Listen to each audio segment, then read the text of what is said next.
Hey, what's up you guys? Today we're making some chow mein with shrimp and some frozen mixed vegetables. We're going to start by boiling our noodles for just 1 minute to get it nice and loose and chewy.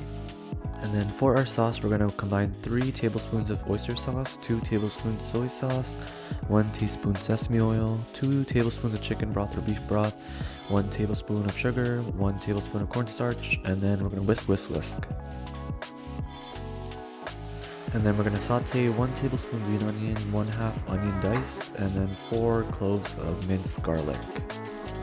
Then we're going to add in some firm tofu and some shrimp to saute as well.